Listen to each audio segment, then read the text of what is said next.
여러분, 꽃으로도 절대 아이를 때려서는 안 된다 그런 말이 있잖아요. 그런데 여기 천인 공노할 일이 벌어졌습니다. 최정아 기자님. 네, 아동학대 관련 뉴스는 전할 때마다 늘 가슴이 아픈데요. 이번엔 강원도 춘천으로 가보겠습니다. 강원도 춘천에서 아동학대 의심 신고가 경찰에 접수가 됐습니다. 지난 6일인데요. 어린이집 원장님이 아동학대가 의심이 된다라고 하면서 경찰에 하나의 건을 신고를 합니다. 네.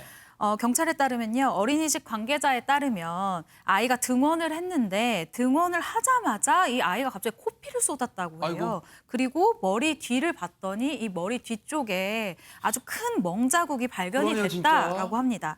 이 5살 아이예요. 5살 아이 두 눈에 아주 시퍼렇게 지금 보시다시피 세상에. 모자이크를 해놨지만 모자이크를 했지만 아직도 이렇게 시퍼런 이 멍자국이 들어있고요. 아이가 눈을 제대로 뜨지 못할 정도로 부어있고요. 또 머리 뒤쪽으로도 이 빨간 멍자국이 내려와 있습니다.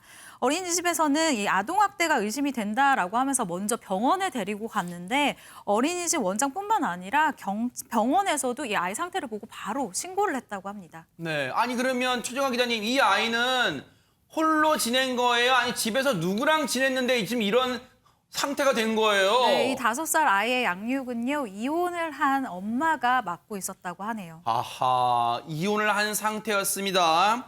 아이 엄마가 이 5살 아이를 홀로 양육을 해왔는데 이 사건이 접수된 이후에 친아버지가 소식을 들었답니다. 얼마나 지금 억장이 무너졌겠어요. 그 얘기 들어보시고 이어가 보도록 하겠습니다.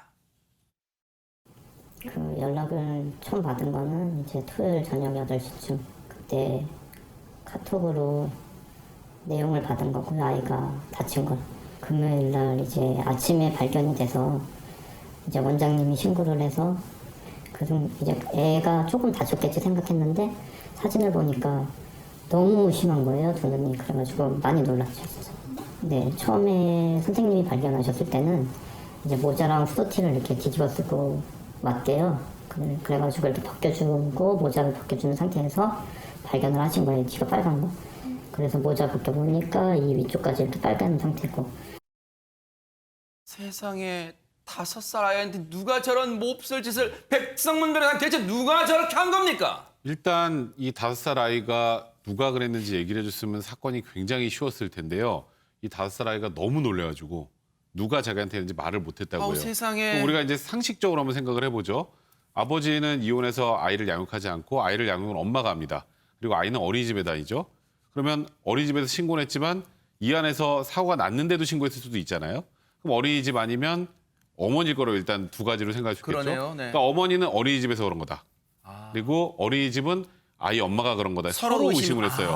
그래서 이제 이 집에 CCTV를 다 검색을 해봤는데 이 CCTV를 확인했지만 이 아이 엄마가 아동학대를 하는 그런 정황도 발견을 못했다는 거예요. 그래서 자칫하면 미궁에 빠질 뻔했던 사건이었습니다. 집안에 다행히 CCTV는 있었는데 지금 백성문 변호사님 말씀처럼 CCTV를 통해서는 학대 정황이 특정되지 않았다는 거예요. 그런데 그러면 이 사건이 미궁으로 빠질 뻔했는데 아동 학대를 저지른 사람 지목된 용의자가요. 뜻밖의 인물이 튀어나왔습니다. 그 얘기 들어보시고 이어가 보도록 하겠습니다. 엄마가 보고 이게 너무 심하니까 다시 한번 아마 그 CCTV를 확인한 걸로 그렇게 알고 있어요. 확인해보니까 조금 이상한 점을 발견해가지고 이제 그 남자친구를 한테 전화해서 확인해봤다고 그러더라고요. 그럼 CCTV에는 뭐 때리는 장면이 없습니다. 예, 그거는 아마 이제 없는 걸로 제가 확인을 했어요. 정황상 이제 이 남자친구가 그랬다는 정황이 있어서 엄마가 추궁을 하니까 이제 남자친구도 미안하다 뭐 이런 식으로 이야기를 해서 그다음 이제 엄마가 저희한테 고소장을 제출한 거죠. 장윤미 변호사님, 남자친구는 웬 말입니까 지금? 예, 집에 CCTV가 설치가 돼 있었는데 이 CCTV의 학대 정황은 전혀 담겨 있지 않았다는 거잖아요. 근데 엄마가 이 CCTV를 돌려보고 굉장히 수상한 장면을 포착하게 됩니다. 바로 이 아이의 의심 신고가 들어가기 바로 전날에 남자친구와 같이 있었는데 이 엄마가 잠시 한 3분가량 집을 비웠었나 봐요. 그때 CCTV를 돌려봤더니 이 남자친구가 CCTV를 끄는 바로 그 장면에서 CCTV가 그 뒤로는 담겨 있지가 않았던 겁니다. 당연히 이 상황에서는 남자친구를 의심할 수밖에 없고 추궁을 하니까 미안하다라는 말을 했다는 겁니다. 세상에 최준봉 교수님. 예. 물론 이혼을 한 관계였기 때문에 이 친엄마의 남자친구는 뭐 있을 수 있다고 쳐요. 어쨌든 근데 여자친구의 아이를 이렇게 무지막지하게 정말로 천인공날짓을 저질러요. 말이 안 되는 거죠. 이게 사람인지 잘 모르겠습니다. 이분이 정말.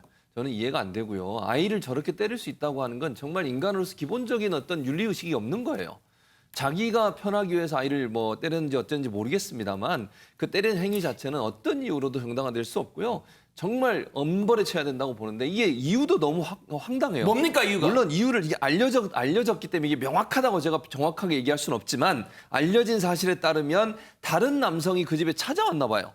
근데 그 남성이 찾아온 게 화가 나서 홧김에 아이를 때렸다는 거예요. 그러니까 자기 여자친구 아이가 같이 있었는데 그 집에 다른 남자가 찾아오니 그것 때문에 화가 나서 그 자기 여자친구의 아이를 때렸다는 거 아니에요? 세상에. 아이가 무슨 죄가 있습니까 대체?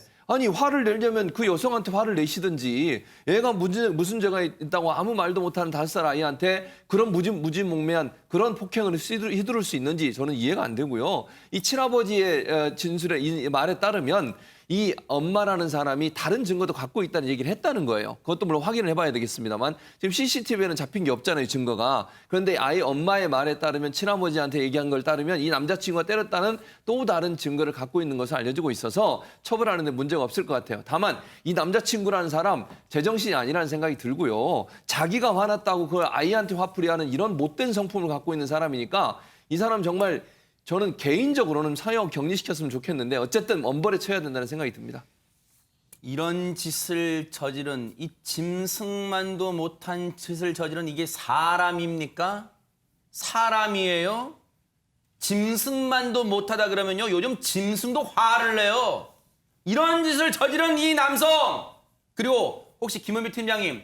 아이 엄마는 전혀 그러면 이번 사건에 대해서 책임이 없습니까 그러면? 그 아이 아빠, 친아빠가 아마 방임 혐의로 이제 고소한 걸 알고 있는데요. 지금 아이 엄마는 그 남자친구를 아마 아동복지법으로 고소를 했을 거예요. 그러면은 출두요석을 보냈는데 먼저 고소인 조사 받은 다음에 피고소인 그 때린 남성을 출두요석을 보냈는데 한 3번 정도 보내고 안 나오면은 체포영장 받아 체포도 할 겁니다. 아무튼 경찰에서는 아직 조사를 안 했어요. 피고소인이. 그렇기 때문에 조사한 뒤에 이제 정확한 구체적인 상황이 나오기 때문에 아직까지는 확실한 내용이 나온 건 아닙니다. 이 5살 아이입니다. 지금 신체적으로 피해를 당한 것도 물론이지만요. 그럼 병원 치료가 되면 시간이 지나면 나을 수 있겠지만요. 앞서 우리 백성문 변호사님 설명처럼요. 얼마나 폭행의 피해가 정신적 충격이 컸으면 누가 이런 짓을 자기한테 했는지를 말을 못한다는 거 아니에요.